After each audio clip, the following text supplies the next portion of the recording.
നാട്ടടുക്കളയിലേക്ക് എല്ലാവർക്കും സ്വാഗതം. ഞാനിന്നൊരു പുതിയ വീഡിയോ ആയിട്ടാണ് വന്നിരിക്കുന്നത്. എന്നുവെച്ചാൽ എല്ലാവരുടെയും മുടി ഇപ്പം വട്ടത്തിൽ ഇങ്ങനെ കൊഴിഞ്ഞു പോകുന്ന അവസ്ഥ കാണുന്നുണ്ട്. അപ്പോൾ അതിനൊരു പ്രതിവിധിയായിട്ടാണ് വന്നിരിക്കുന്നത്. അതിന് ഞാൻ കുറച്ച് കൈപ്പക്കയുടെ ഇല എടുത്തിട്ടുണ്ട്. ഇത് ഉപയോഗിച്ച് എങ്ങനെയാണ് പരിഹാരം കണ്ടെത്തുന്നത് നോക്കാം. ഇനി ഞാൻ ഈ ഇല ഒന്ന് അരച്ചെടുത്തിട്ട് വരാം. ഞാനിത് അമ്മിയിൽ അരച്ചെടുത്തത് ഇത് ഞാനിനി ഒരു പാത്രത്തിലേക്ക് മാറ്റി കൊടുക്കാം. ഇതേപോലെ കിട്ടിയിട്ടുണ്ട്. ഇപ്പം ഞാൻ കുറച്ച് ഇല എടുത്തിട്ടു. നമുക്ക് എത്രത്തോളം മുടി പോയിട്ടുണ്ടോ അത്ര ഇല നമുക്ക് പറിച്ച് അരച്ചെടുക്കാം. ഇത് മിക്സിയിലാകുമ്പോൾ നല്ലോണം വെള്ളമായി പോകും. പക്ഷെ മിക്സിയിൽ അരക്കുന്നുണ്ട് നിങ്ങൾ കുറച്ച് മോരും കൂട്ടിയിട്ട് തന്നെ അരച്ചിട്ട് കുറച്ച് ഉറക്കി അരച്ചിട്ട് കിട്ടണം. അല്ലെങ്കിൽ തലയിൽ ഇങ്ങനെ പറ്റിച്ച് വെക്കാൻ പറ്റില്ല.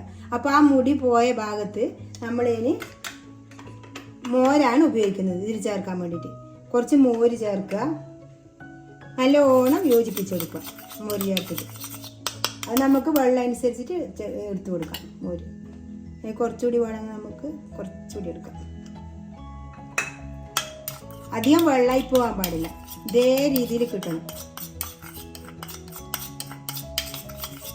ഇനി ആ മുടി പോയ ഭാഗത്ത് നമ്മൾ ഇതേപോലെ എടുത്ത് ഇങ്ങനെ പറ്റിച്ച് വെച്ച് കൊടുക്കണം. ഇത് ആറുന്ന വരെ ആ ഭാഗം നമ്മൾ വെക്കണം. ഇങ്ങനെ 1 മാസം വരെ തേച്ചിട്ട് നല്ല മുടി വന്ന് കണ്ടത് കൊണ്ടാണ് ഞാൻ ഈ വീഡിയോ ചെയ്യാൻ കാരണം.